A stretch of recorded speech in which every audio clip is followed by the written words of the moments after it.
Movie असल में एक कल्ट के बारे में है और ये कोई आम कल्ट नहीं था, क्योंकि इस कल्ट में रहने वाले लोग इस दुनिया में रहने वाले लोगों के साथ नहीं रहते थे, बल्कि वो दूर दराज पहाड़ों और जंगलों में बसते थे। इस कल्ट में मोस्टली औरतें ही थी और सिर्फ एक मर्द था जिसका नाम शीपर्ड था। शीपर्ड असल में उस कल्ट का लीडर था। वो सारी औरतों को गाइड करता था और सब उसे फॉलो भी करती थी। ये कल्ट 2 पार्ट्स में डिवाइड था, जिनमें एक ग्रुप वाइफ्स का और दूसरा उनकी बेटियों का। वाइफ्स की ड्रेस का कलर पिंक और डॉटर्स के क्लॉथ का कलर ब्लू होता था और ये सारी शिपर्ड ही की वाइफ्स और बेटियां थी और वो शिपर्ड को ही अपना गॉड समझती थी और उन्हें ये लगता था कि शिपर्ड ने ही उन्हें जिंदगी दी है, जिसकी वजह ये थी कि वो सारी औरतें शिपर्ड को अलग अलग बुरी हालतों में मिली थी। मीन्स उनकी लाइफ ज्यादा अच्छी नहीं थी और शिपर्ड ने ही उन्हें जिंदगी जीने का एक नया रास्ता दिखाया, एक ऐसी लाइफ जो पीसफुल हो। और वो सब इस जिंदगी में इतनी मगन हो गई कि वो शिपर्ड को ही अपना गॉड समझने लगी। वो शिपर्ड की हर बात मानते, अगर दूसरे लफ्जों में कहा जाए तो शिपर्ड के गुलाम बन चुके थे। उन सब के जीने का लाइफस्टाइल बहुत सिंपल था और दुनिया के लोगों से तो वो बिल्कुल ही डिस्कनेक्ट हो चुके। यहाँ तक कि अगर कोई बीमार भी हो जाता तो उसको हॉस्पिटल लेकर नहीं जाया जाता। और इस कल्ट के कुछ रूल भी थे जो खुद शिपर्ड ने ही बनाए थे और उन सब रूल्स को स्ट्रिक्टली फॉलो भी किया जाता, क्योंकि इस कल्ट में ज्यादा औरतें भी थी तो पीरियड्स होना एक नॉर्मल बात थी। और जब किसी फीमेल को ऐसा होता था तब उसे उन दिनों कल्ट से अलग रखा जाता, क्योंकि वो लोग मानते थे कि इन दिनों में वो औरत इम्प्योर हो जाती है। चाहे कोई भी बात होती, वो शिपर्ड के अलावा किसी और को सुनाना अलाउड नहीं था। यहाँ तक कि सारी बातें, सारे मसाइल शिपर्ड के कंट्रोल ही में थे।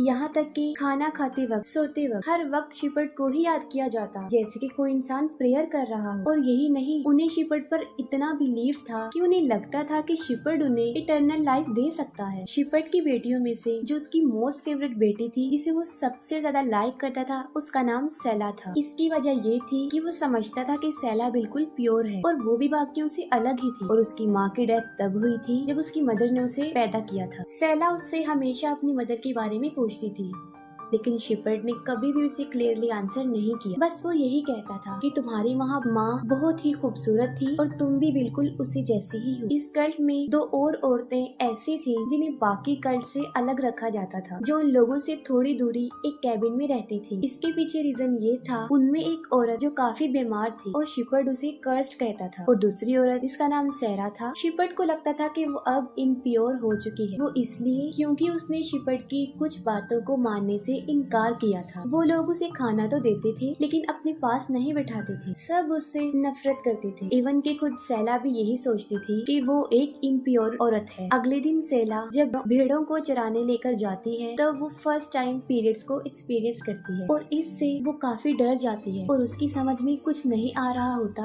कि उसके साथ ही क्या हुआ, जिसकी वजह से वो एक भेड़ को भी मार देती। लेकिन वो अपने इस इशू को किसी के साथ भी डिस्कस नहीं करती और भेड़ के बारे में वो ये बताती है कि वो सो गया था और कुछ डॉग्स ने उसे मार दिया, लेकिन शिपर्ड उसे कुछ नहीं कहता और माफ कर देता है। अगले दिन पुलिस वहाँ पर आती है। पुलिस शिपर्ड को वार्न करती है कि वो इस जगह को छोड़कर चले जाएं, वरना वो सबको अरेस्ट कर लेंगे। इस बात को लेकर शिपर्ड काफी अपसेट होता है, लेकिन वो अपनी सारी वाइफ्स और बेटियों को इकट्ठा करता है और वो सबको बताता है कि इस दुनिया के लोग उन्हें उस जगह पर जीने नहीं देंगे, उन्हें ये जगह छोड़कर जानी होगी। और जैसे हम इस जगह पर आए थे, इसी तरह हम किसी और जगह पर जाकर बस जाते हैं। सेला के अलावा बाकी सब खुश होते हैं कि अब वो किसी नई जगह पर जाएंगे और अगले ही दिन वो लोग अपना सारा सामान लेकर किसी नई जगह की तलाश में निकल जाते हैं। रात को वो लोग आराम करते थे और दिन में जर्नी। जब से सेला को पीरियड्स का इशू हुआ था, उसको डरावने ख्वाब आते थे, खास तौर पर शिपर्ड के बारे में। उसे लगता था कि कुछ तो गलत हो रहा है।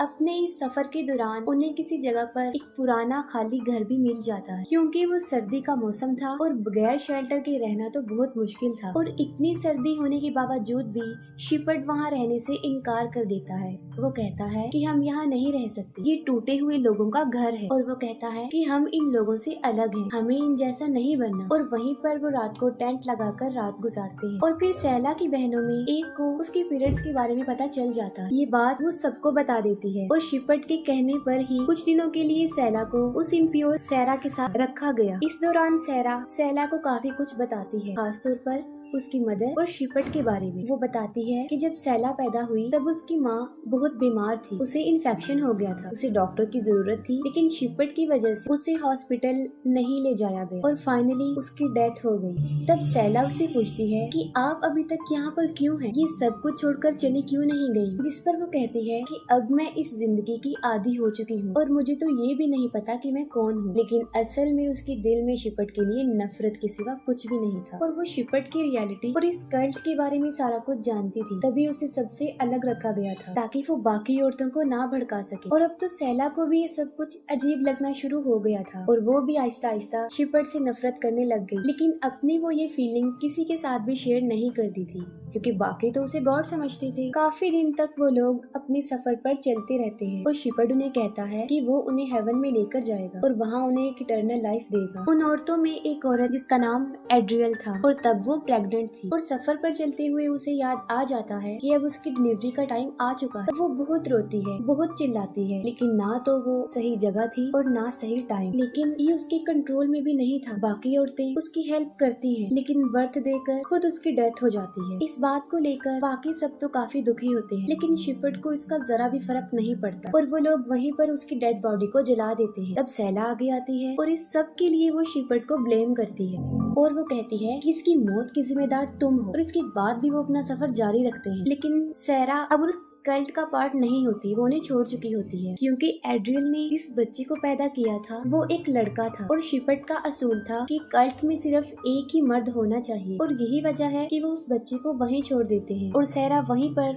उस बच्चे के लिए रुक जाती है। लेकिन वो सैला को समझाती है कि तुम एक स्ट्रॉन्ग लड़की हो और तुमने अपनी बहनों को भी समझाना है। शिपट उन सबको लीड कर रहा होता है, वो सब थक चुके होते हैं और यहाँ पर ऐसा फील होता है जैसे शिपट खुद ही रास्ता भटक गया हो। और तब शिपट की बेटियों में से एक जिसका नाम तमार था, वो सिर्फ ये कहती है कि हमें शायद अलग रास्ते पर जाना था, जिस पर शिपट काफी भड़क जाता है और वो उसे डांटता है कि अब क्या तुम मुझे सिखाओगी कि कैसे लीड करते हैं। और शिपट सबके सामने ही उसे पीटना शुरू कर देता है। वो काफी रोती है और कहती है कि मुझसे गलती हो गई है, लेकिन इसके बावजूद भी कोई उसकी हेल्प नहीं कर रहा था। वो उसे काफी बुरी तरह घसीटता है और कहता है कि मुझे मत सिखाओ कि कैसे लीड करना। और एक बार फिर से वो चलने लगते हैं और सारी औरतें शिपट को ही फॉलो करती हैं। काफी दिनों सफर करने के बाद फाइनली वो अपने डेस्टिनेशन तक पहुंच जाते हैं। वो काफी बड़ा और बहुत ही खूबसूरत लैंड था और शिपट उनसे कहता है कि मैं दुनिया में ही तुम्हें हेवन दे रहा हूँ और आज से हम इस जगह पर ही रहेंगे। और इस बात से सब लोग काफी खुश थे। लेक पर पहुँचते ही वो अपनी सब बेटियों को बात देकर इम्प्योर कर देता है और उसने अपनी सारी वाइफ से वादा किया था कि वो उन्हें